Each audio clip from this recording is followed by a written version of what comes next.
Hey, what's up, folks? Welcome back to On Texas Football, and welcome back to our Sunday night live stream. I'm Lifetime Longhorn Rod Davis. Pleased to be joined by fellow Lifetime Longhorn, the man, the myth, the legend himself, Bobby Burton, and the estimable Jerry Hamilton joining us as well. Lots to get to on the show, of course. A lot of spring football nuggets and conversation that we'll talk about. Also, the Longhorns got a chance to have some big-time prospects on campus this past weekend with Texas Relays. We'll get into that as well. Also, there was a commitment in the 2026 class for the Longhorns. You got to get to that too. My man Jerry's got some basketball nuggets he wants to throw in there as well. And we do need to first of all, it was a great weekend for Longhorn sports, by the way. Let me try to make sure I can summarize it all up.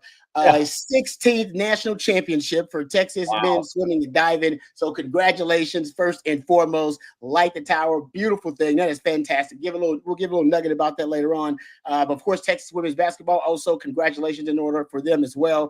Heading to the Elite Eight 4 times in the last 5 years. That's extremely impressive.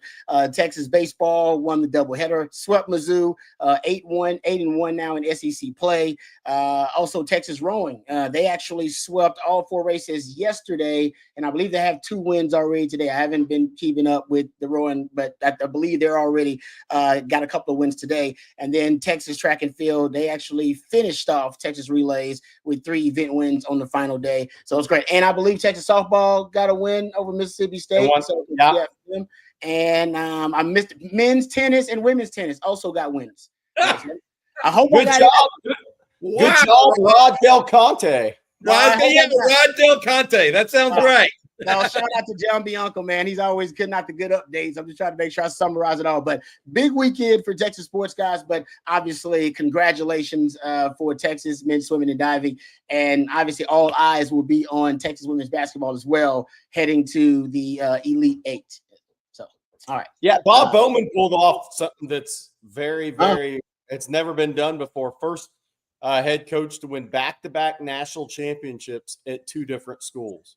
Wow. That's the Texas swim coach. Yeah, right? Texas swim coach. He won at Arizona State last year and then won at Texas this year. Never been done before.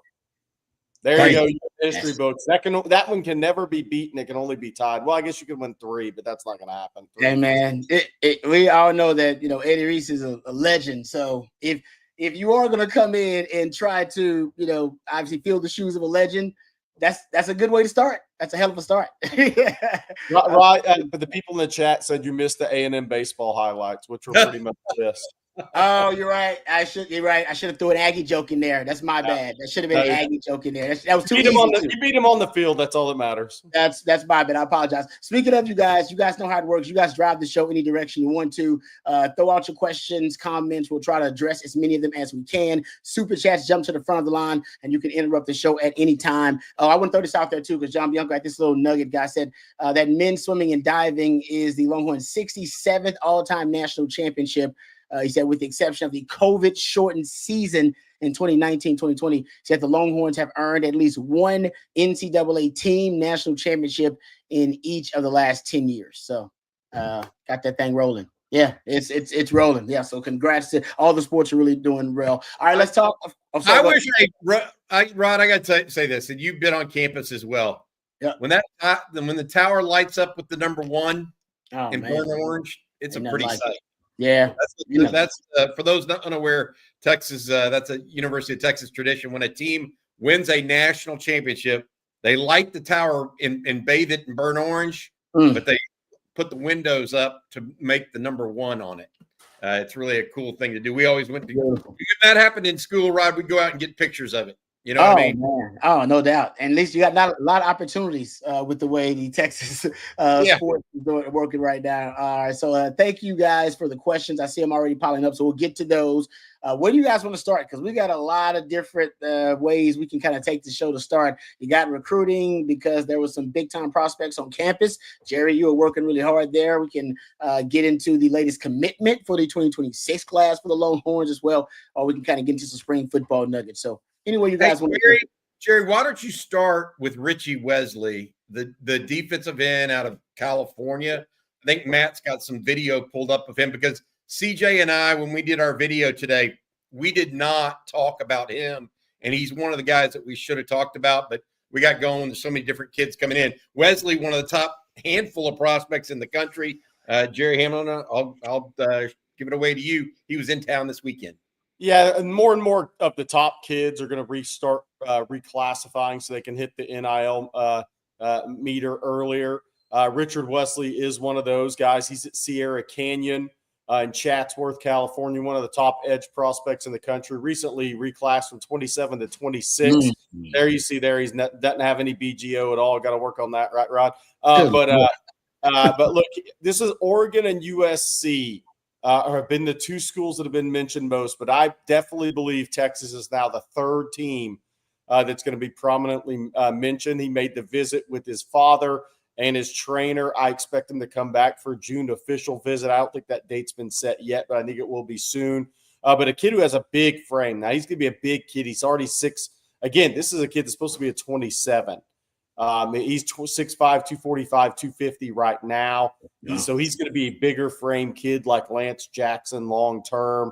That's kind of the way he looked to me. But one of the top edge prospects in the country, be a top 50, 75, wherever he lands, level recruit in the 26 class now that he reclassed from 27. So it was really reclass weekend outside of Nick Robertson's commitment. The top 3 guys there are all reclasses. Mark Bowman, the 5-star tight end, was there with his parents. Obviously, modern day. I'll talk. Any questions on him? I got more on that background. Then Xavier Crowell, the 27 running back, who now reclassified to 26, who's probably an Alabama lean over Texas, but Texas is putting up a big fight there. He was in town as well. So 3 of the top reclasses in the country that are top prospects in 26 were all on campus. Obviously, Nicholas Robertson committed. The guard from Klein. I think he's a really, really good football player. So Texas now has 2 OLs in the boat, headed to a 5- or 6-man class. Felix Ojo will be on campus next week, and there'll be some kids trickle through this week through the weekend. Felix Ojo will be on campus next weekend, as will Jet Washington and a couple others. They've got a 7-on-7 tournament, I think, up in Dallas, and they may come in before a couple of the California Power and those guys may come in before or after that 7-on-7 tournament up in Dallas. I will say this, another 2027 reclass guy came in on Saturday too, Jerry, and that's Boobie Feaster, the wide receiver out of DeSoto that we hear is kind of leaning towards A&M, at least at this point. But you mentioned those 3 other guys, Feaster there as well. Caden Prothrow, the big tight end out of Georgia, was in town. Nick Robertson, though, is the one that committed. And he becomes the second offensive line commitment in this class. He's out of Klein. Jerry, you've seen him in person, 6'3.5", 6'4". Oh, yeah, all of it. Yeah, all of 6'4", maybe 6'4" and change. Wow. About 345. You know, he's a big kid. He'll play in the 335, 340 range in college. Throwing the shot put now, presses it. Not a big guy that trains for shot, so he presses at 49, 50 feet. But he's a guy that Kyle Flood identified early. Rod, I don't know if I told you the story on him. I know Bobby knows it, but last spring when Kyle Flood went to see him, Texas was going to offer him, but he broke his hand, so he was in a cast. So Texas didn't offer him then. They were kind of waiting to see him compete. Well, he wanted the offer so bad he showed up at the elite camp and competed with the cast on, and was the most physical player at the camp. And that day earned the offer from Kyle Flood and Steve Sarkisian. And he's a guy who looked for the high guys out there that follows that. He's been one for a while. He kind of admitted it in his interview with CJ that he was just waiting for his mom to finalize it. But he had told Texas he was coming months ago. This one's been going for a while. Oh, by the way, Boobie Feaster. Look, he had a good visit to Texas. I spoke with somebody tonight. No official visit's been set up yet. We'll see where that goes. A lot of family from Louisiana. I think LSU on top of A&M. But you know, we'll see what happens there. And he's a guy that Texas likes, as I've said before. There's some really, really, really good wide receivers on the board for Texas and in the 26 class. He reclassed from 27 to 26, and it's a strong wide receiver class nationally. So something just for Texas fans to keep in mind there. So I'd like to see kind of a master list of how many of the top players have decided to reclassify It's becoming more and more. Yeah. Those guys. Like I'm talking about the elite of the elite. You're right. I think we'll get to a point where there's going to be 10 or 12 top 100 kids like reclass every year. Yeah, I can see that. I think that's what we're going to see. I don't think it's going to be a lot, especially if the House settlement goes through, Bobby. But I think I think you could see 10 to 12 a year. I would say this: if the House settlement goes through, Jerry, it actually makes more sense for more guys to go early, and I'll tell you why. They're competing for several spots, and they can accelerate their, like Xavier Crowell, for example. Great player, right? Well, what's he going to make? Even if he just makes the contract minimum, whatever the House settlement is, what was he going to make as a senior in high school at Jackson, Alabama? Zero. Yeah. He goes to the University of Texas and a running back, and even if the House settlement falls below a certain level, I don't know what the number is going to be or how they're all going to. Let's say it's $500,000. Okay, that's still more than zero at Jackson, Alabama. Whether he goes to Texas, Alabama, Florida, wherever. And so I actually think that there's a reason now not to play your senior year of high school. Wow. Yeah. I mean, if you think about it, I mean, like a legitimate financial reason, not just, hey, I'm trying to skip the line either. Yeah. It's just a legit. So I kind of, Jerry, I can see it both ways. The thing that Jerry's talking about, though, that I think is important is some of these guys are still they're operating under the assumption that the House settlement may go through, but then get repealed a little bit. Yeah. And so there's going to be NIL on top of it. Okay. If the House settlement becomes the way of the world going forward, it peels back that a little bit. But still, I mean, look, if you're the third string right guard, okay, and you can make $150,000 by signing a year early rather than stay in high school for your senior year, take it. I mean, yeah.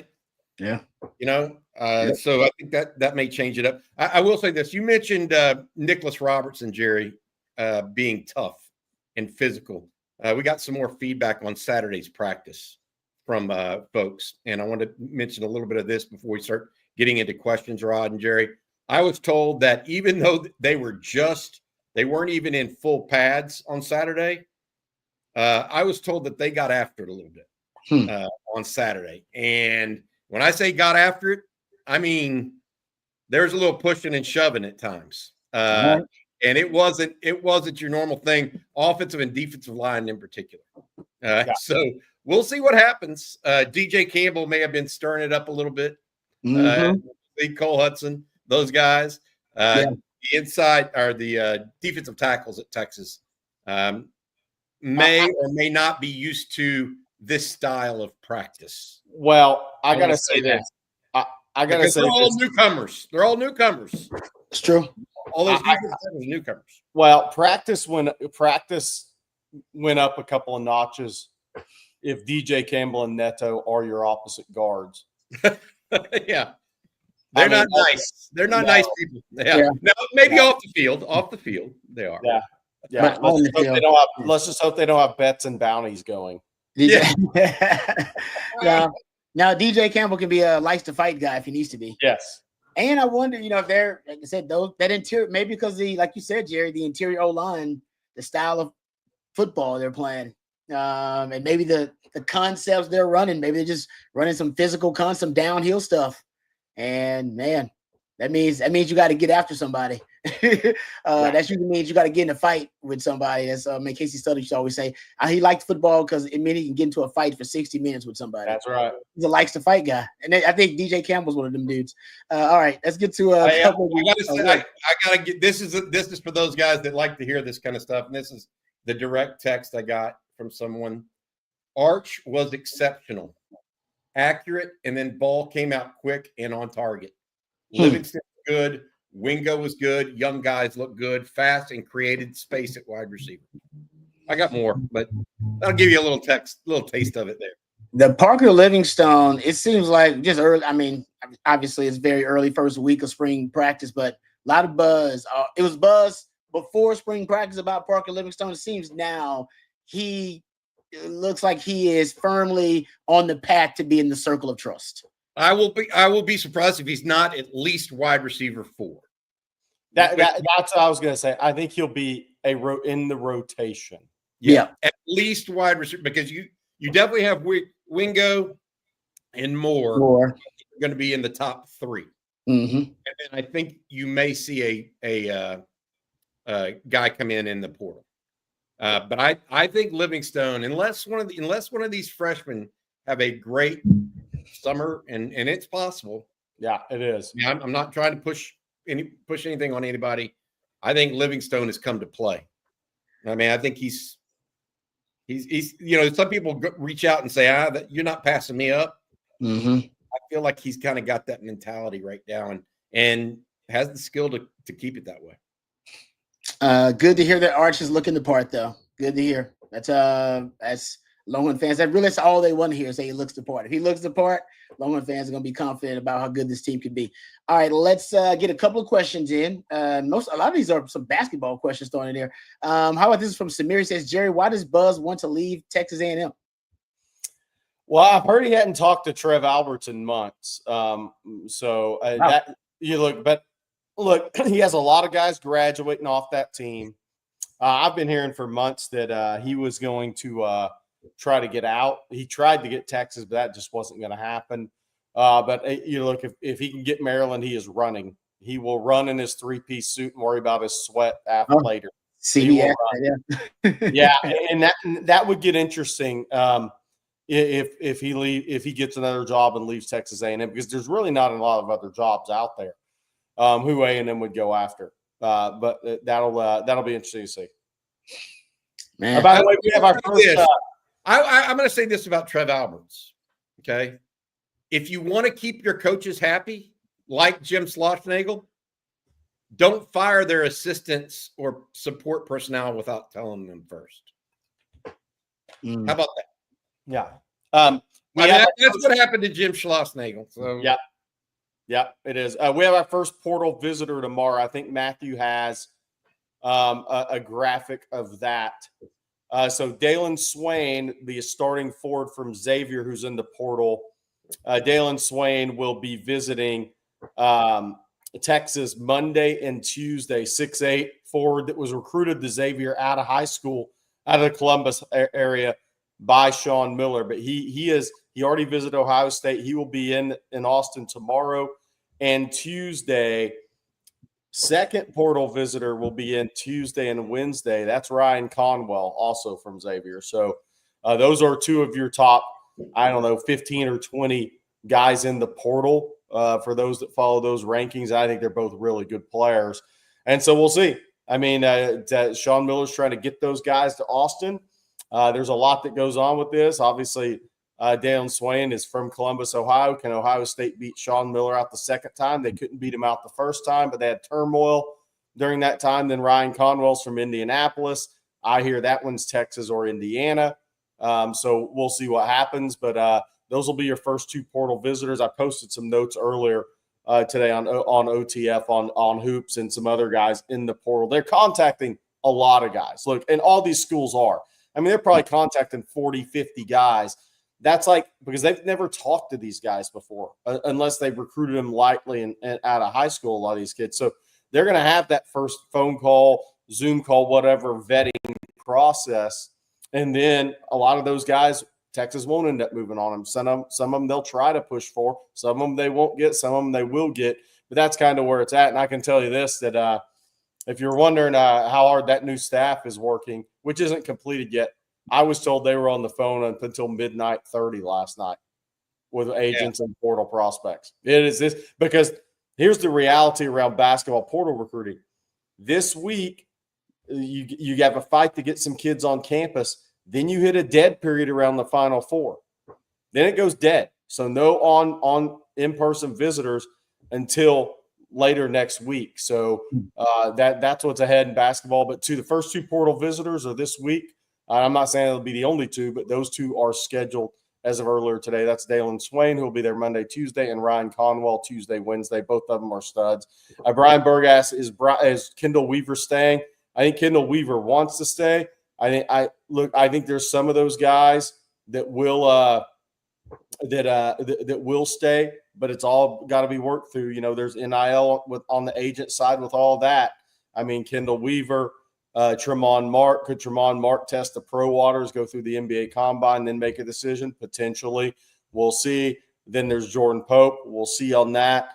Nick Cody, Jamie Vincent, two younger bigs that have upside.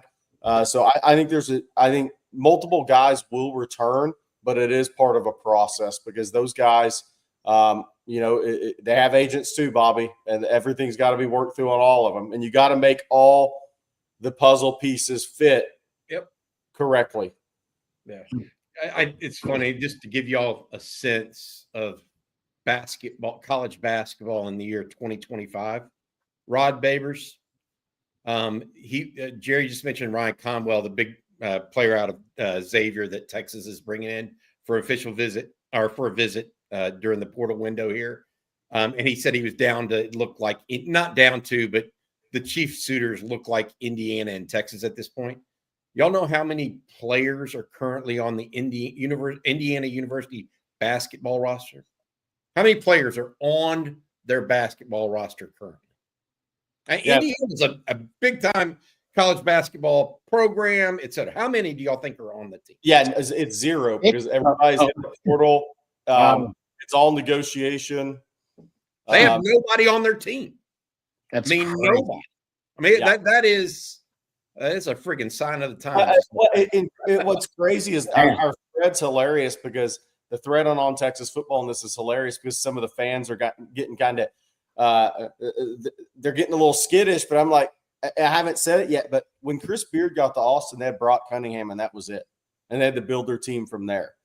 I think Sean Miller is actually starting in a better spot because I think there's multiple guys that want to come back if Texas can make it work. And there's a few guys that Texas will want back. They just have to get through all the agent, the NIL part of this to make sure it's a good fit for everybody. And that, looked at some school, does it behind the scenes, can make a massive offer, and a kid jumps in the portal. So, but I think Texas is in a better spot than that. It was pretty much Brock Cunningham standing in the middle of the gym looking around like the old John Travolta. At Texas, it's a little different than that right now. But that also means that Sean Miller and this staff they're working to put these pieces together. But Indiana, now DeVries will have his son will commit whenever he feels like it. He's in the portal for West Virginia. But Indiana has zero as of earlier today. That's crazy. Yeah. That's crazy, Jerry. Man, it's complete sign of time. Rod, tell us about our friends over at Rogue Shop, man. Yes. Give them some TLC right here. For the no doubt about it.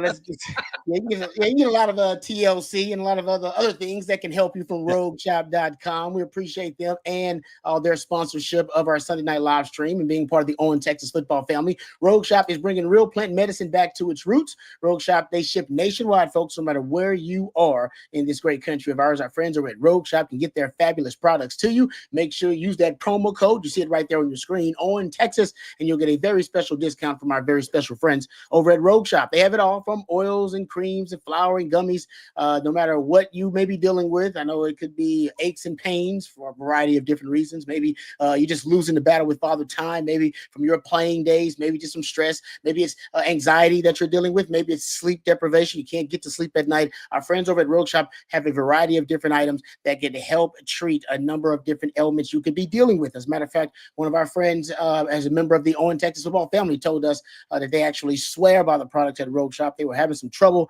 getting some consistent sleep, and now they sleep like a baby thanks to some products they found over at Rogue Shop. So maybe it can do the same for you. Check them out at rogueshop.com and use that discount code On Texas, and you'll get a very special discount from our friends over at rogueshop.com, bringing real plant medicine back to its roots. All right, let's get back to our questions here. Freelance Society doing great work. Go check his work out. Real Journalism from Freelance Society says here, after seeing Arch recently, does he remind you of Andrew Luck? Similar to family members who played in the NFL and took their time in college, Luck had a mean side and would run over people. Yeah, Luck did. I mean, he actually liked contact a little bit too much as a runner. I think in retrospect, we all saw that. But no, that's I never thought about that comp. That's an interesting. That was always mine in high school, was on Andrew Luck. Okay. Yeah. That's a I good got one. to be honest. I think he got a quicker arm than Andrew Luck. Very similar run styles, though, Jerry. Yeah, Mhm. that's what I mean. I mean, Body like skills. Yeah, it's all Yeah. skills stuff. So thick body type. Yeah, You know, they're that kind of very, thing. very, very similar. Yeah, That's a that's good good. one. Yeah, Jerry was on with that. We'll see. I mean, there's a long way to go to be number one pick in the draft. So I'd say that Luck's mean side has continued. By the way, he just fired the Stanford coach in the middle of last week. Yeah. So he's running spring practice. Is Luck running spring practice now or what? Well, let's see if he's the new head coach at Stanford. He should be because he was hired by Stanford to be their GM. Yeah. And he was over football. Like literally, he was the head coach, or he made the decision on the football coach, not the AD. Yeah. The football coach had that. There was like a controversy about something, I don't know what it was, like hazing, like bullying or something like that. But you're right. I don't know. I can't remember a GM firing a head coach in college. That's first of all, there ain't that many GMs anyway. Right. So that might have been the first. And yeah, you're right. That's a strange power dynamic. Usually that would come from the athletic director. So sign of the times, maybe. It may be. I mean, I can't. Is Jim Nagy going to fire Brent Venables, or would it be Joe Castiglione? Oh, that's a good one. That's a great example. I mean, I'm just as an example. Yeah, Andrew Luck's got rare power. I don't see that happening anywhere else, honestly. Yeah, because the head coaches are hiring the GMs almost like in the NFL, like Shanahan hired, John. It's like they're hiring the GM, so it would be strange if they end up, firing them too. But you're right about Andrew Luck. He was probably hired by, the athletic department, not necessarily by the head coach. Well, the Eagles GM does the hiring and firing. I mean, it can go both ways. Oh no, yeah. Most of the time in the NFL, it is the GM that does it. Yeah. And in college, the power dynamic is flipped, where it's the head coach that usually has the power. But we haven't seen this GM role for very long, so we don't really know how it's going to materialize and develop. So very interesting stuff there. I didn't even know Andrew Luck was a GM until he fired the dude. Like, I didn't even know he was a GM. I was like, Andrew Luck's a GM, man. Who knew that? But Andrew Luck's been kind of operating on stealth mode, I guess, but who knew? All right, let's get back to the questions here. How about this one from David Keith Williams? He said, Mayo Hamilton, I don't think the weather and also was beneficial to great high jumping this weekend, but what level did Jalen Lott reach in that event during this weekend's track meet? I gotta be honest, I don't even know what his final jump was. I'll have to look. I'll look and get that. Didn't he still have an event today, Jerry? I thought he still had an event today that may have precluded him from visiting before today with the Texas coaches. Let us double check that for you, David Keith. And get back. I imagine as of yesterday, I had not heard if they had met with the Texas coaches, and I'm talking about the Lott family, James and. I think James did, but Jalen couldn't until he finished. Fair, yeah. So the dad did. Yeah. All right. Thank you for the question. We'll get back to you on that, David Keith Williams, if we find out some more information. How about this one? Joe Z says, does Sark speak next week, and what's the practice schedule like? I think he still owes the media like a media window. I don't know if he's gonna make good on that because of the weather. I don't know. He doesn't have to, but I don't know if he will, but will there be a media availability next week? There is a media availability tomorrow. There is not a viewing window for media. So Sark will meet with the media tomorrow at 11 o'clock for a post-practice update. So we'll have that for you guys here at On Texas Football. Also, I would say this. They go Monday. It's the first full day of pads, by the way, tomorrow. So all pads are on tomorrow. Yes. Rod knows what that means. That's like when it's time to get going. And then they'll come back Wednesday and then go Friday. So this week is Monday, Wednesday, Friday, and then they'll keep rotating. Last week was Tuesday, Thursday, Saturday. So they'll rotate weeks and finish on a Saturday, April 26th during Fan Appreciation Day. Yeah. I mean, the skill guys been getting after it already, but the big guys in the trenches, they're somewhat limited in how much they can get after it when they don't have full pads on. So next week, I do have trust me. I got PTSD. I probably got a little CTE. Who knows? I got a lot of stuff going on. Hey, by the way, I was just scrolling through the Texas relays results. A freshman from San Diego High in San Diego, obviously 13-4 in the 110s, won it. Whoa. In the 110 hurdles? 13-4 as a freshman in high school. Jamal Charles ran like a 13.27 as a senior. Yeah, that's a pretty impressive number. Jesus. That would have the ninth grader from CE King or whatever it is running. I actually saw a track coach from the Houston area at Texas Relays, and I asked him, I said, do you think this kid's gonna, kind of level off early? He said, I don't know, but he said that will be the first kid legitimately running in the nines that he's ever seen. What?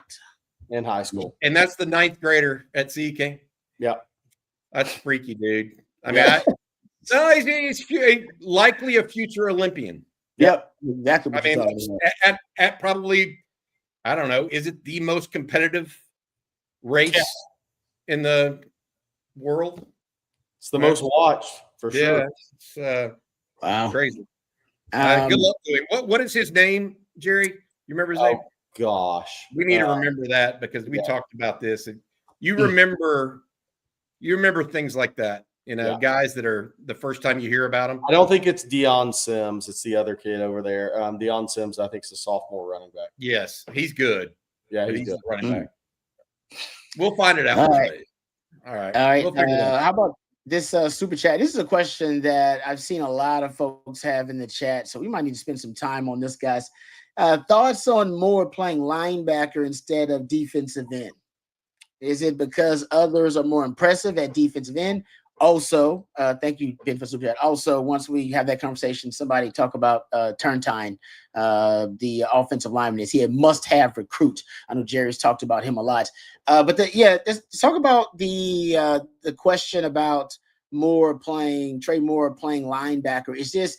Do you guys believe this is cross training, which is very common, at every level of the Texas defense and even on offense as well, especially on the offensive line? Are we just talking about cross training here, or are we talking about a position change, basically? So I have some intel on this based on what I was told yesterday. Okay, is that he is now primarily considered an off the ball linebacker. Wow. So does that mean it's a end-all be-all move and he'll never go back to defensive end? No, that's not what it means. Is he going to be given every opportunity to learn and play there?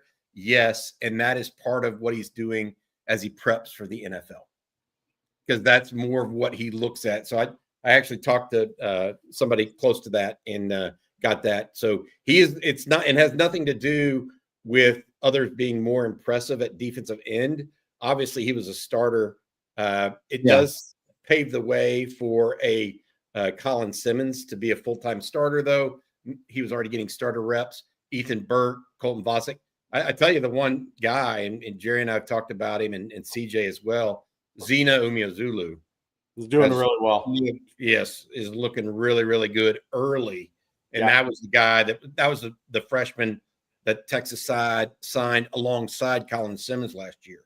And then you have Lance Jackson's coming in and already getting some reps early. So what I'm saying in all of that is Moore is playing off the ball linebacker primarily. I also think it gives them from a coach's perspective, even more flexibility with what they want to do with their defense. So that's it. What you take the Turntine part? Yeah. For me, he's as close as it gets in this class in state. Yes, I mean I think the guy's a great football player. I think he could go on to have a Kelvin Banks. I'm not saying Lombardi and all. I think he could go on and have a Kelvin Banks career.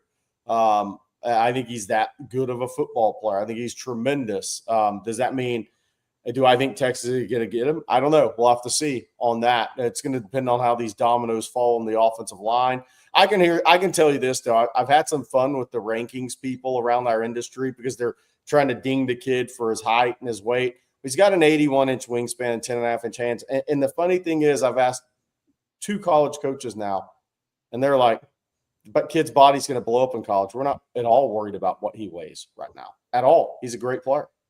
It's just funny how the difference is. The difference is from the industry and the college coaches. They're not concerned at all. They actually see it the opposite. They actually say this guy is going to come in and his body is going to blow up in college.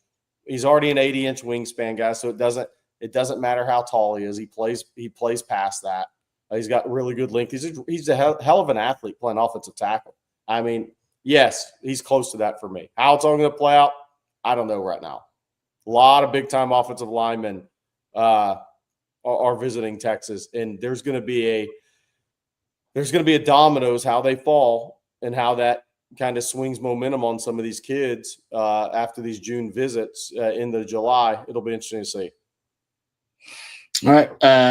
Thanks for the breakdown there, guys. Let me go back to the Trey Moore thing, though. I understand exactly. So you're saying basically that the NFL projects him as a linebacker. Yep. So this is also helping him to match up with what the projections of the NFL have him playing that as linebacker. Kind of what they did with Jadae Barron is like, hey, we'll give you the opportunity to play what you think you're going to be playing at the NFL level. So I get that. I think it'll also, I'm with you.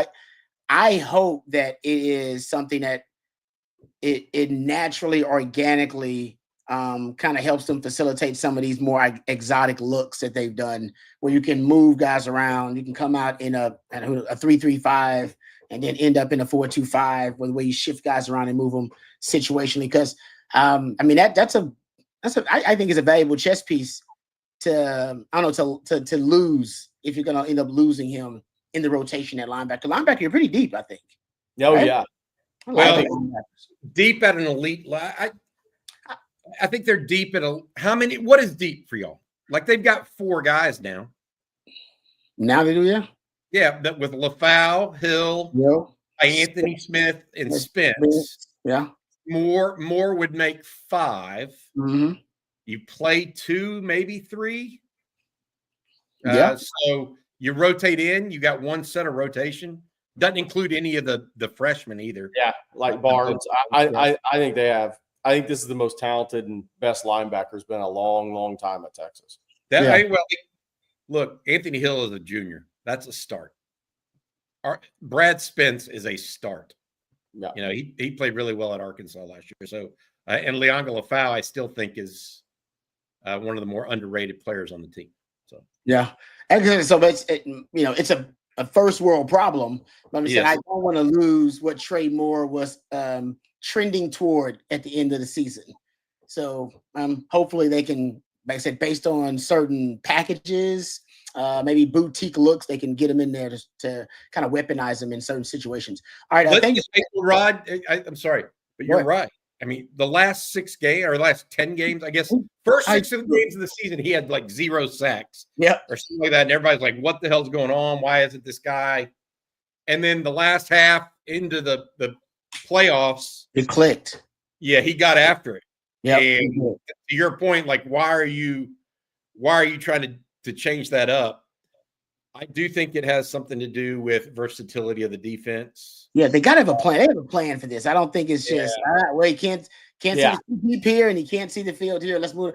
I think there's got to be a plan. So I'm going off faith that they're gonna still find a way to have him be an impact player. Somebody said this in one of my, I think it was in our staff chat. They haven't seen Pete Kwiatkowski smile as much as he has in the last, 3 months. Probably because he doesn't have to recruit anymore. Long story short, he's got some pieces of the puzzle. Yeah. Oh yeah, because that's one thing. The defense, it started out really bad, of course. Like it did, but it's progressively gotten. They fix the problems every year. Every year there's a big issue, a major issue. They fix it. First it was the run defense. They fixed the run defense. Then it was the pass defense. They fixed the pass defense. Then it was they got pressure but no sacks. Started getting the sacks. It was like, oh man, they can't get enough splash plays and takeaways. Now they're getting takeaways, splash plays. So every year it seems like it's a linear trajectory. Like it just gets better every year. And so this year I still think they're gonna be one of the better defenses out there. But there is not much room for improvement because you were so good. I mean, there's not. So I still think it'll be a really good defense. I just don't know if it's going to be. I'm going to say they're going to be better than last year's defense. I'm not ready to say that because it's hard when you lose Jade. I mean, guys that take the ball away. Exactly. It's just. I mean, Makuba and Jade Barron took the ball away. He was so damn good. But Jerry's on record. He thinks they could be better. Ooh. I'm holding him to it. Jerry's made that pronouncement. And he thinks because of the pass rush, Rod. Yeah, I would say that's why he's on to something. If the pass rush is because the sack record was in 2008. What was the sack record for Texas? Was it 40? I think they tied it this year. They tied it, I believe. They tied it this year, the all-time. 45-ish. 40, I forgot whatever. It's 45, 47, somewhere around there. They tied it. And if Jerry's right and making a pass rush better than any other pass rush they've had in the history of Texas football, that kind of pass rush, yeah, all things are possible. Like, I mean, look at what it did to Patrick Mahomes. Like, this is a really good organic pass rush. It'll turn any quarterback into, an average, mediocre guy. So I'm with you on that, Jerry. All right, Justin has a super chat here. Thank you, Justin. Says, any update on Chris Stewart? Haven't seen or heard much about him lately, besides he's taking visits to their schools this summer. Yeah, he's scheduled to come in June. Obviously, his brother is now a Power 4 recruit, so the number of schools recruiting him as well, Arizona State, Oklahoma, schools like that. But we'll see. We'll see what happens long term there. But he is still scheduled to come in June. So again, we'll see long term where that goes. All right, Justin, thank you for that. Thank you for that super chat. Chris Stewart, speed guy. Yeah. Okay. Good player. Jerry's talking about it. Jerry described it. You know how, and I'm not comparing him to Jaden Blue, so don't. But you know how Jaden Blue has the acceleration. He glides, but it's the quick. It's that first 5 yards. Yep. Yeah, Chris Stewart has a little bit of that. By the way, I'm still looking up David Keith Williams, the Jalen Lott jump. I'm on page 172 of 246 for the Texas Reels. I'm getting down to the field event. Sorry, it's just taking a while. Oh, man. See, Jerry, man, you're the real MVP for that one, Jerry. Because I would have given up by like page 70. I'd be like, all right, you know what? I'll figure that out tomorrow. Jerry's working hard for you, David Keith Williams. All right, getting back to it here, guys. How about this one? And this comes from who's this? Oh, actually, let's go back to this one. Kenneth Cassidy says the linebacker room looks very deep. Can you guys see either Moore or Spence entering the portal, depending on who wins out? No, I don't think that's really up for it. No, I think those guys have got their deals. Yeah, look, that matters. The vast majority of the University of Texas team right now already has their deals for the year. And they need to have them. I'll just be blunt, because if the house settlement goes through, you're going to want to forward some of this money that you can get. Gotcha. Yeah. So I don't think that Texas may see some attrition in the spring for guys that just aren't going to likely play. But for guys that are going to play, I don't think you're going to see much. Maybe some second or third string guys that have young guys nipping at their heels. Maybe some guys in the secondary, for example. But I don't know anybody else. Jerry, you thought about that? I'd be really surprised. No, I think Brad Spence is a 2-year player at Texas, right? And I think he's a very good player. Now, I don't see that at all. I think Texas has a tremendous group of linebackers, and they'll be there. All right. Thank you for the chat. You said, please stop looking at that show, Jalen Lott. Also, somebody went 7 feet. Graham Murphy from Heritage Hall in Oklahoma City went 7 feet and a quarter. There you go. There's one. Somebody David Williams said, Mayo Hamilton, please stop looking for the information on Jalen Lott. Also, stop eating corn dogs with mayo. Jalen Lott only because he went 7 feet last week, went 6'6" this week. Okay. There you go. Thank you, Jerry, for that. We appreciate it. And a 25-foot long jump in high school there. 25 2. That is just where's he from? That is he signed with Houston, but let's see if he tries. I mean, Carl Lewis will have a fight to keep him, man. That's a big number. You mentioned Heritage Hall, Oklahoma. Who's the best football player ever from Heritage Hall High School? Wes Welker. Yeah, Jerry Hamilton. Good job. Don't get mad at me, Barry Sanders. Your son was a good player, but Wes Walker. Good job. Damn. Well done. I did not expect you to get that one so quickly, too. All right. Let's get to Doug's question. He said, which freshmen are not on campus and are coming in this summer? What are the realistic chances of them coming in earning playing time for the guys who are not early enrollees? The three that aren't there, Nick Townsend, who was in Austin this weekend, took in the walkthrough Friday, practice Saturday, looks great, running the district track meet at Decaney Wednesday. I think I'm going to go to that, see what he can do Wednesday. Put a little pressure on him, get the camera out, see how fast he'll run for us. And then the Coleman brothers, Devin and Jordan, are not there either. Offensive linemen. All three of those guys will get to Texas first week in June. Okay. All right. Thanks for the question, Doug. Appreciate it. Oh, we got a super chat. I was asking if you ever covered Wes Welker, Rod. Did you ever rep against him? No, that's 2002, the Tech game. Wes Welker, that's when he blows. Go look at his stat.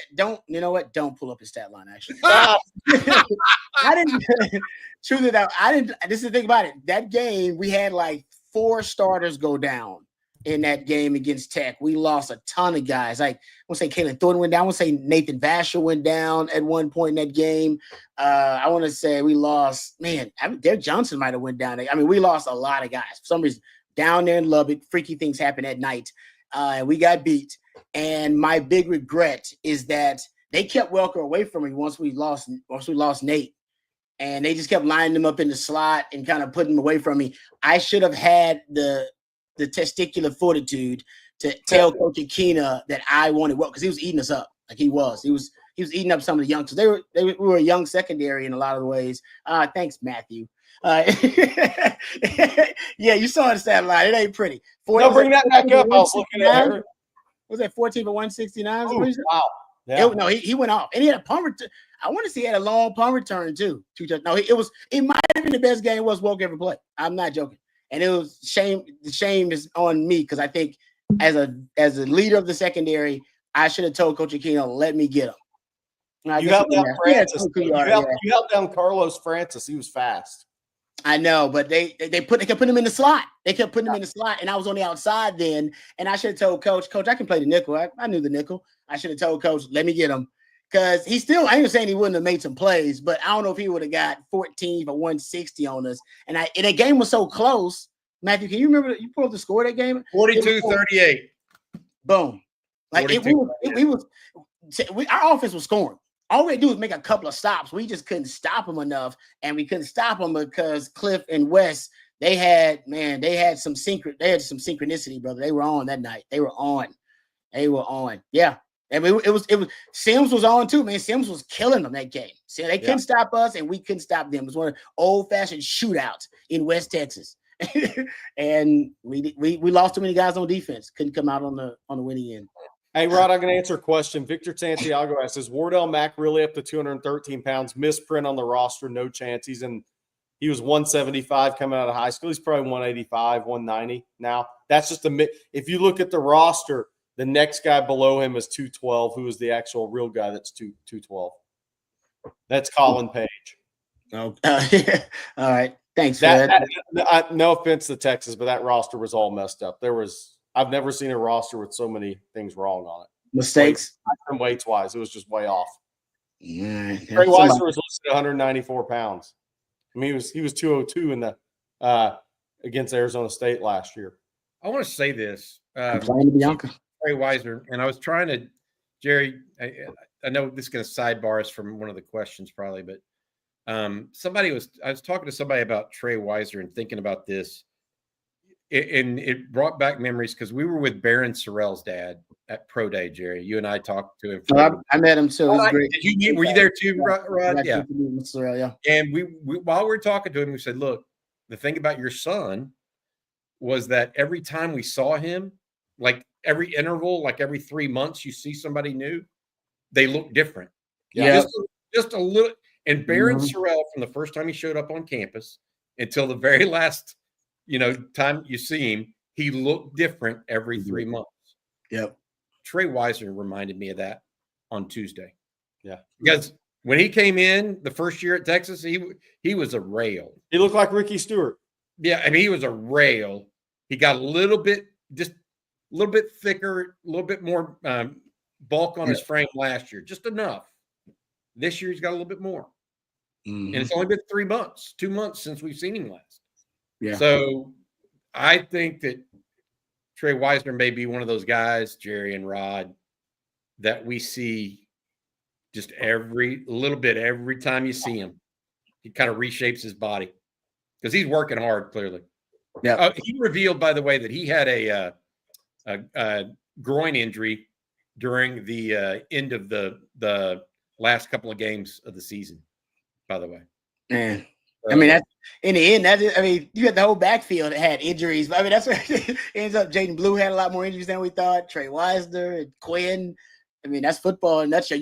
That's why Sark said, I got to play more guys. By the time you get to that 13th game, especially in the SEC, you're going, man, I'm sorry, a lot of your starters, half of them at least going to have some nagging injury they're dealing with. That's just a remember all that when y'all are for the chat, when y'all are betting the numbers against San Jose State, Sam Houston State, and who's the other one? State. Yeah. Remember that. They're going to play a lot of guys. And they should. Yeah. I mean, jinx there, Rod. Yeah. Owe me a Coke. All right. Football Junkie here. You got a super chat. Thank you, Football Junkie. We appreciate the kindness there. How about this one? Hill had 8 sacks and 4+ turnovers last season. Adding more to linebacker could be great for Texas third down defense. Simmons, Hill, more attacking a quarterback. Totally agree, Football Junkie. It's a great point. The NASCAR package is that in a nutshell. I mean, that is the NASCAR package. That was the purpose of it. NASCAR was usually third and long. They'd break out the NASCAR package. Now, maybe, they could have something different, but for those who don't know what the NASCAR is, they just have 3 edges on the field at one time. And it was, a way to weaponize Colin Simmons. He was that third edge they would bring on the field last year. They would bump Baron Sorrell inside and have Trey Moore on the outside, Colin Simmons on the outside. So I totally agree with you. You won't, in terms of natural pass rushers, I mean, Trey Moore's in your top 3 still. I mean, Colin Simmons is your best natural pass rusher. And hell, Anthony Hill's in that conversation. And I think that he's still in your top 3, in my opinion, unless something's changed on campus. I think you got to find a way to get him on the field. So maybe they're just planning on deploying him on third downs, period. Maybe even aside from NASCAR, say, you know what? And we're in third, because the likelihood of a team will pass unless they just got a hellified running game. If they're in third and medium, they probably going to throw the football. But you still don't want to be too light, because then you'll make it too easy on them. So maybe they want a third and medium package where, we just put Trey Moore out there. It's still a pass rushing opportunity for one of our best natural pass rushers. So you could just be right about that, Football Junkie. So I don't know what they're going to do, but like I said, I refuse to believe they don't have a plan. I want to see some guy. I want to see either Colton Vosick or Ethan Burke line up at defensive tackle in a pass rush situation this year. Bump them inside. Yeah, if either one of those guys can do it, that's going to add a lot. I'll just be blunt. Now, and not be too light, to Rod's comment. Sorrell was great when they bumped him on the other side. He was awesome. I mean, I would say he could still reasonably hold the point of attack if he had to. Yep. All right, thank you, Football Junkie. We appreciate that question. Now, before we move on, let me thank our friends over at Rogue Shop one more time as we approach the end of our live stream. Rogue Shop, bringing real plant medicine back to its roots. Rogue Shop ships nationwide, folks, so no matter where you are in this great country of ours, Rogue Shop can get their fabulous products to you. Remember to use that discount code. You see it right there on your screen, on Texas, and you'll get a very special discount from our very special friends at Rogue Shop. They have it all, folks, from oils and creams and flour and gummies, bringing real plant medicine back to its roots. So no matter what you're dealing with, maybe it's sleep deprivation, maybe it's anxiety, maybe it's just aches and pains. Our friends over at Rogue Shop have a variety of different items that can help ease and help treat your ailments, no matter what they are. So check them out at rogueshop.com. As a matter of fact, we had a member of the On Texas Football family tell us they were dealing with some sleep issues. Matter of fact, they couldn't get any consistent sleep. They tried Rogue Shop, and now they're sleeping like a baby, thanks to some of the products over at Rogue Shop. So check it out. It may do the same for you. rogueshop.com. Remember to use that discount code On Texas over at Rogue Shop. All right, we appreciate them for being part of the On Texas Football family. All right, let's get back to some of the questions here. How about this one from E. Kim? What position groups are strong in the state of Texas for 2027? Offensive tackle sounds like a strength. Looking down the line. Thank you, E. Kim. 27. Yeah, that's That's his future. That's way out there for me even right now. Offensive line, Caden Scott is a tremendous looking prospect that was on campus yesterday. I mean, he's out of San Antonio Roosevelt. I mean, he is a tremendous looking prospect. The running back from DeSoto, Myson Johnson Cook, is tremendous. Cooper Witten's kid, who's a safety linebacker at Liberty Christian. I would say safety. Defensive back looks really strong early on, but it is so early. It's so early right now. But offensive line for sure because of Caden Scott and Swanson at South Oak Cliff. Those two by themselves make offensive line. And then Kennedy Brown, sorry. So there's three. There's going to be 3 national offensive linemen in that class that'll be ranked really high, top 50 type kids in the country. All right. Thank you for the question, E. Kim. How about this one? Because I'm interested too. Cisco Diaz wants to know, how is Santana Wilson doing? Really the Santana Wilson, the cornerbacks in general. I'd like a little update on the corners. Is Kobe Black right now? Yes. Santana Wilson's one of the guys competing behind Manny Muhammad. Okay. Early on this spring. And now with the first media window we were there, Bobby, it was Manny Muhammad, Santana Wilson, Warren Roberson over there. The other side was Jalen Gilbo, and who else was behind Kobe Black, and Kate Phillips. Yeah. I think. Look, I mean, I don't know. I haven't heard much about the secondary yet. Other than I've heard some really, really positive things, and I've relayed that to you guys. Cade Phillips, the freshman out of Fort Bend. Oh, really, really complimentary type stuff. Very, very early. I mean, it's rare you hear something. The freshman DB class as a whole is getting a lot of praise early. Yes. Yeah. I'm happy to hear that. I need to answer this one real quick. Who is the quarterback in 27? Peyton Houston has an offer out of Shreveport Evangel.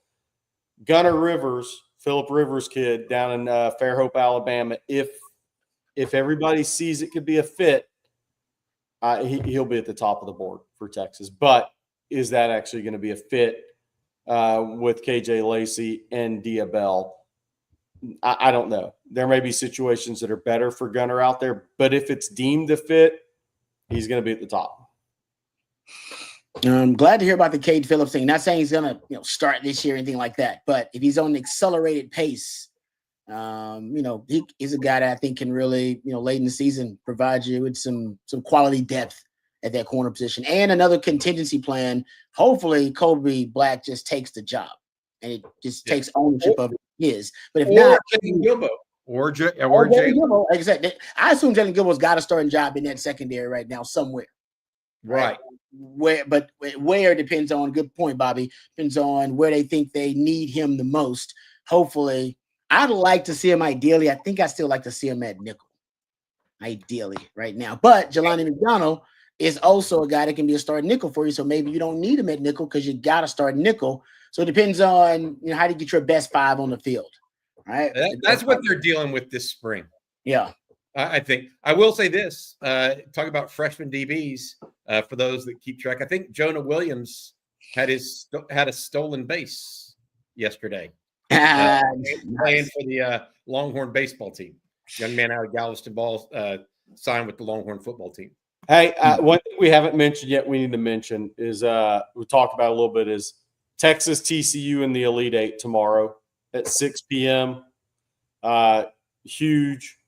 Vic is right there knocking on the door to get to his first Final Four at Texas. Obviously, he's been twice at Mississippi State as a head coach, but huge game tomorrow. TCU, Van Lith, the girl that transferred from Louisville to LSU to TCU, has been shooting it. That team shoots it extremely well. Texas defended the 3-point line against Tennessee. Tennessee missed some looks, but they defended the line too. I think they went 5 of 26 or something, 5 of 23. Jordan Lee hit 3 threes in that game, what were big. We talked about this. Either Jordan Lee or Shea Holley needs to shoot the ball well. In that Sweet 16 win over Tennessee, it was Jordan Lee. who got the minutes and scored 15, hit 3 threes. Tomorrow, TCU coming off a win against Notre Dame. They average about 9.5, 10 threes a game, made threes a game.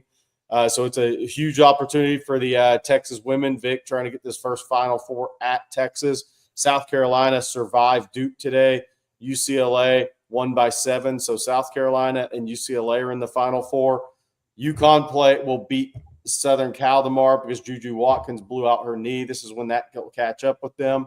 UConn, Paige Becker's had 40 in the Sweet 16 game.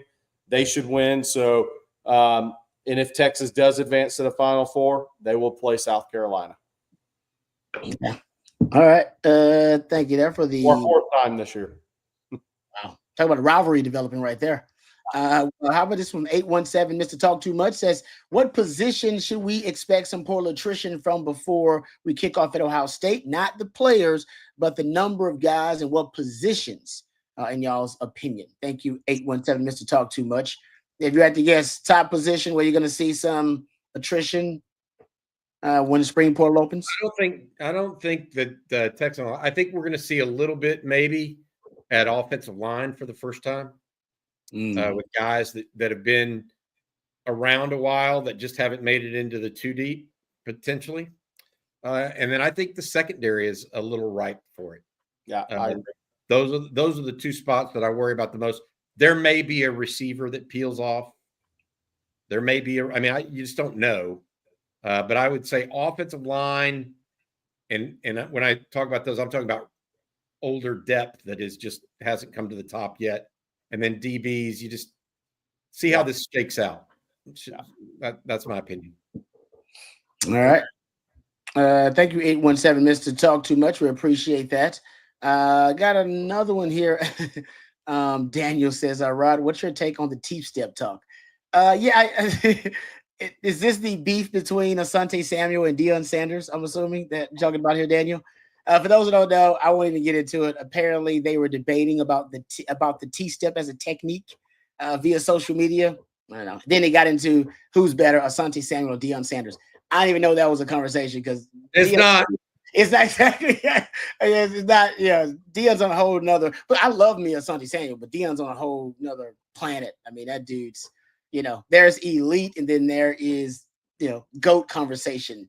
And I think Asante Samuel might be in the elite conversation. He's probably there, but he ain't in the GOAT conversation. Deion's in the GOAT conversation for DBs, like GOAT in that conversation. So that's how if that's what you wanted, Daniel. That's my take on it. I'm a Deion guy, though, so I'm a little bit biased, but I'm not anti-Asante Samuel. And I think he was just saying Asante was a T-step is a bad technique. I think Deion was saying it's a good technique to use. Just depends on what kind of DB you are. Let me ask you this. If you're as talented as Deion Sanders, technique don't matter. There's a little piece to that. The technique is just, the guy could literally look like he was a deer. Yeah. Technique don't matter. He's still, I know Devin Hester is the best punt and kick returner ever in the NFL, but Deion Sanders as a punt returner, that dude was special now. You can say what he was as a corner too now. I'm not taking that away from him, but man, he was one of the best punt returners I ever saw. I think he's up for like a top 5 athlete of all time, by the way. You realize, I think he got his nickname actually on the basketball court. Prime time. Really? That's what I heard from a Florida State coach way back in the day. I can believe it. The prime time actually came on a high school basketball court for the first time, and I think Bobby Bowden was at that game recruiting him. And basketball is his 4th best sport to track, baseball, and football. Good. Yeah. People say he'd been an Olympian if he cared about track, right? Which makes sense. Yeah. Makes sense. Like it. Yeah. Guys like that don't have to worry about techniques. That's why everybody's trying to throw the ball like Mahomes. Like, you're not Mahomes. You need to work on your mechanics. You're not that guy. All right. How about this one from? How about this is I guess it's a baseball question. It says we lost 3 players to injury of the weekend. Any update on the severity? Ooh. So Harrison. Sorry, I didn't know that. I did. Rodriguez, Bellew, and Galvan. I think Galvan's supposed to be okay. I hadn't heard on Rodriguez. I know Bellew got a MRI today on his thumb, but I don't know the results of it yet. And he's possible. He's up. He's going to be up for Player of the Year. By the way, if you didn't hear what happened, basically, long story short, Harrison, we don't know on 2 of the 3 at this point. I do want to say this: if you hadn't heard, Will Gasparino this weekend for the Longhorns at one point had 5 home runs in 11 at bats for the Longhorns. That's having a weekend. 5 home runs, 11 ABs. Damn. I asked CJ, who covers baseball with us, along with Blake Monroe and Jeff Howe. I asked him, who was the pitcher? I was like, that would be me serving up meat, right? You know what? Seriously, 5 home runs. That guy probably would have shut out A&M. They are now 1-8 in conference. Yeah, Texas is 8-1. They haven't fired anybody yet. Maybe right? Trev Albert should go fire some more support staff, though. Man, that's ugly. Yeah. By the way, hey Matt, you got to bring up a photo of this because Jenny Burton entered the chat. She's already been in with this comment. Did y'all hear about the Yankees bats getting modified? Did. Yes. And then they smoked 8 home runs. The bat looks really, really cool, and it's really, really, really smart idea by the MIT guy that works for the Yankees. Well, yes, essentially, let's see if it plays out over time. But it looks like it's going in the right direction to Jerry. Because they're basically analytically, he's basically saying that if you just take, the kind of the averages, the ball hits this area of the bat on average more than it hits other areas of the bat. So I'm going to make that area the fattest area, I guess, of the bat, the thickest area of the bat. It's basically all they did. And the idea is they call it barreling the ball, and they redefine the barrel is what they did. They essentially made it a golf sweet spot. That's hilarious. It's not that. But it's legal, though. It's legal, right? This is all legal. It is. No, it's definitely legal. The question is that if it keeps working for the first half of the season, everybody's going to be using them at the All-Star break. Oh, dude. They've hit 15. I mean, come on. If the Astros 15 homers in 3 games. 15 homers in 3 games. That's what I'm saying. If whoever your team is, and my team is the Astros, go Stros, and I know they got a reputation. I don't give a damn. I'm the Astros. I want to see this by next week. I need to see it implemented. What are you waiting on? You got a good test sample already. It's done. Nope, it works. Let's do it. I don't know what the hell you're waiting on, man. That's crazy. They took 2 or 3 from the Mets, Rod. You'll be happy. Yeah. The pitchers look good. The young pitchers look good for the Astros right now. They do. Yeah, they got a good crop. All right. I know we got a couple other questions. How about this one? Josie wants to know, Bobby, are you going to come out with more OTF merch? I think so. Right now, we're finishing off what we have for this year, which are more mugs and hats. Jerry and I are wearing one right now. We will do that prior to the beginning of next season, though. So we'll get that order and set for probably an August or late July launch. Yes, we're going to do it.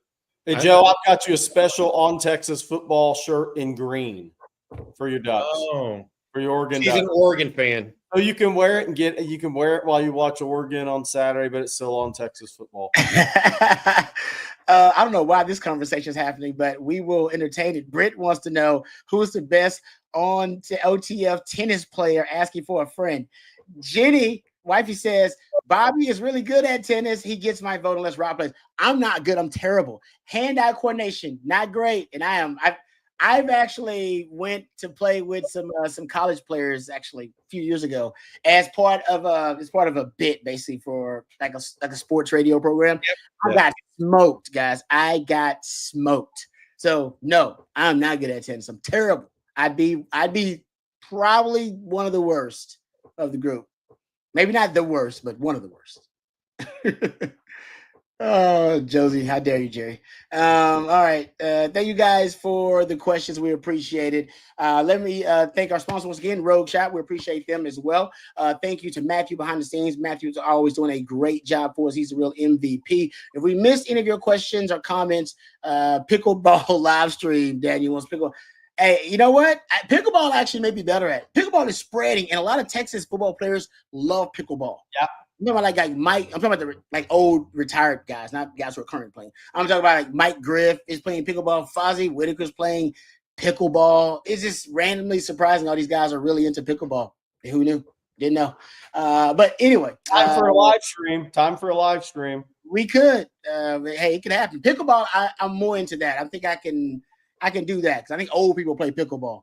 All right, I can do that. You know who is hyper competitive in pickleball? Hyper competitive.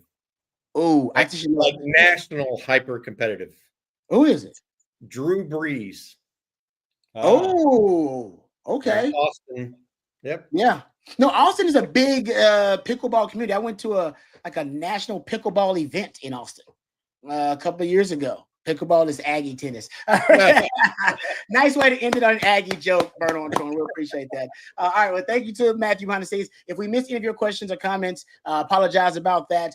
Please direct them to the guys. You're looking at them right now, Bobby and Jerry. It's a Coffee and Football in the morning, 8:15 a.m., bright and early. And we will also have the winning drive tomorrow. Myself, CJ Vogel, and our own coach, Coach Bob Shipley. That will be at 3:15. And, of course, we'll be talking plenty of Texas football. Anything breaks, keep it tuned right here to On Texas Football and OnTexasFootball.com. Thank you very much, Bobby, for all the wisdom and all the great nuggets. Thank you, Jerry, for all of your expertise as well. And for Matthew and for Jerry and for Bobby, I'm Lifetime Longhorn Rod Babers. Until next time, hook 'em horns. Hook 'em.